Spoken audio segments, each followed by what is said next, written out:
Thank you once again for making Locked On Cougars your first listen of the day. Hope you all are doing well out there. If you have not joined the Locked On Cougars Insider Group, now is a great time to join. The best part is with training camp beginning, we're going to start to get a lot of reports, what I'm hearing and seeing from BYU football practices and the like.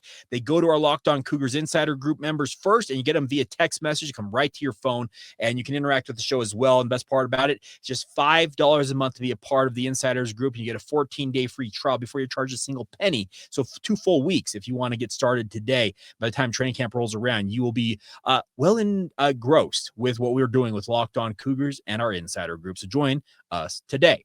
All right, let's talk about Jax Tanner. BYU got a big commitment on Saturday, and as he announced his commitment, and he's now the 20th commitment to the BYU recruiting class, which, as of recording of this podcast, they are 21st in the 24/7 sports rankings. They had briefly moved inside the top 20 up to 19th earlier on in the weekend, but they've since slid back down to 21st. But I think given time, you'll see that ranking slide up once again, and a potential commitment tonight from the likes of an Adam Bywater could help push BYU back into the top 20, and we'll see what he ultimately decides, and we'll talk about that coming up on Locked On Cougars. But as we talk about Jax Tanner, I want to throw up his huddle highlights because many of you know that I'm an offensive lineman. I played offensive line in high school, and I am a lineman junkie. My two guest hosts, I guess you'd call them, in terms of BYU players the last few years, have both been offensive linemen. I love hog mollies, as I like to call them, and because they are guys who toil in anonymity, but they're absolutely critical to the success of their football program. So I'm going to throw this up here and let you guys see Jax Tanner's highlights as we talk about him as a football player. What you are going to notice is this is a dude, he plays both a tackle and guard for Rocky Mountain High School up there in Idaho, but he is an absolute mauler. He loves burying opponents. I think it was Casey Lundquist that put this out there over the weekend when he announced his commitment that last year as a junior at Rocky Mountain High School, he had over 100 pancake blocks. That's burying a guy into the ground and 0 sacks given up. 6'4", 280 to 285 pounds, depending on where you look in terms of his stats. And he is the prototypical interior offensive lineman because at 6'4", I'm hard pressed to believe that he'll be playing tackle for BYU when he gets to Provo. But the best part about it is he is the type of interior offensive lineman that BYU absolutely loves to have as a member of their football program. He loves pointing out guys and just going and getting them when it comes to going to the second level. He's a road grader in the run game, and he's not a bad pass protector in his own right. But I love the nasty technical side of how he plays the game of football because it's a type of coaching that you want from a young offensive lineman like this. He does have plans to serve a mission for the Church of Jesus Christ of Latter-day Saints. So the earliest you can expect I think him to enroll is 2028. But when he enrolls at BYU, he carries on a family legacy. His dad, Mike Tanner, played linebacker for BYU in the early 2000s. And he's got an older brother, Gage Tanner, who is I think a preferred walk-on who committed to BYU back in 2023, is now coming home off of a mission, is expected to join the football program this fall. So the Tanner name is linked up for BYU in a second generation. And if you watch these highlights, if you're watching this on YouTube, you're seeing a dude who just absolutely buries dudes, likes to make them feel silly. And he's probably the same type of guy that at the end of the play says, hey, that was fun. Let's go do it again. And the guy on this is like, no, I don't want to do that again. Why are you? I can tell you, as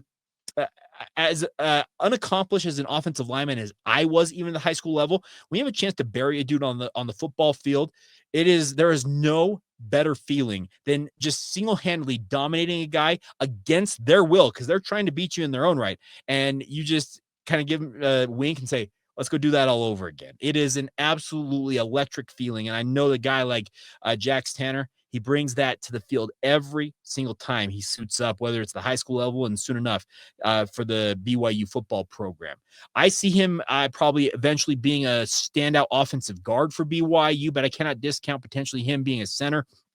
The good news is whoever or wherever he lines up for BYU along that offensive line, he's the type of guy who could be a multi-year starter and just lock it down. You can put him at left guard, right guard, or center and know that for however long left he's got in a BYU uniform, 2, 3, 4 years, that barring something unforeseen, injury and the like, you can essentially pencil him in for the foreseeable future at that position. And a lot of interior offensive linemen have been really, really good for BYU in recent years. Connor Pay, I think Waylon Lapuaho this year is going to absolutely stand out. I think Kyle Saforchich transferring into the BYU football program is poised to be a really, really nice piece for BYU. Bruce Mitchell, what a find he has been moving over from the defensive line and manning that center spot. All of them have let BYU fans enjoy a lot of I'd say peace, knowing that the interior offensive line play is not going to let BYU down.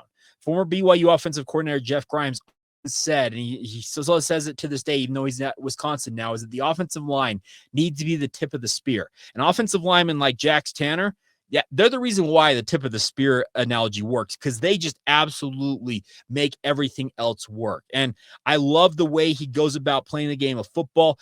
It's a no nonsense. He doesn't necessarily showboat when he dominates guys. You can tell he's having fun out there, but he's not just like, say, hey, look at me, look at me. He knows what his job is. He gets it done to the best of his ability. And those stats, 100+ pancake tackles with 0 sacks given up, very few offensive linemen, even at the high school level, can say that they've had that type of success. And I guess the kicker to all of this is that BYU beat out the likes of, once again, Oregon, Michigan, Tennessee. Those are all programs he made official visits to, and he ultimately chose BYU. He mentioned that Ryder Lyons was pushing him really, really hard to pick the Cougars.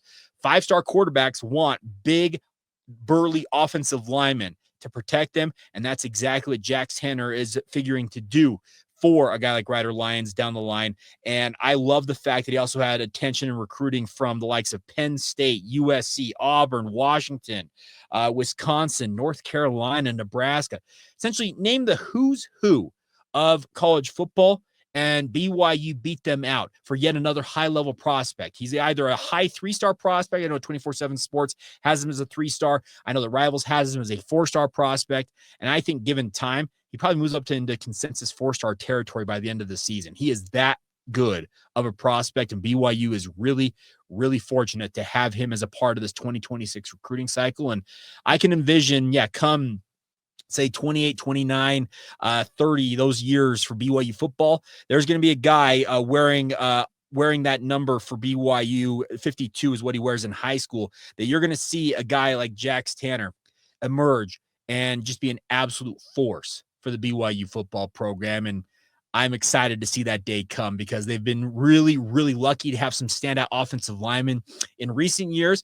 But the future, it looks extremely bright for Jax Tanner and the rest of the BYU football program, with him joining an already stellar, and I think quite literally the best recruiting class in BYU football history. Now, they obviously have to go prove it on the field, but the star rating system, this is the best BYU's ever done. And it feels like it's still got a ways to go, because once again, tonight, a guy like Adam Bywater could add his name to that list, and we'll see where that all shakes out. But as always, thank you for all of your support. You guys are absolutely the best. Cannot thank you guys enough for your continued support of the show. Whitewash face and all, if that's what you're seeing on YouTube. But nonetheless, thank you for being a part of Locked On Cougars every single day. Thank you for rating and reviewing it, liking it, subscribing on YouTube, doing all the things you guys do to build this audience. We've had an incredible 2025, and it is not slowing down anytime soon as we now gear up for the 2025 football season. We'll be back with you guys again tomorrow, right here on Locked On Cougars.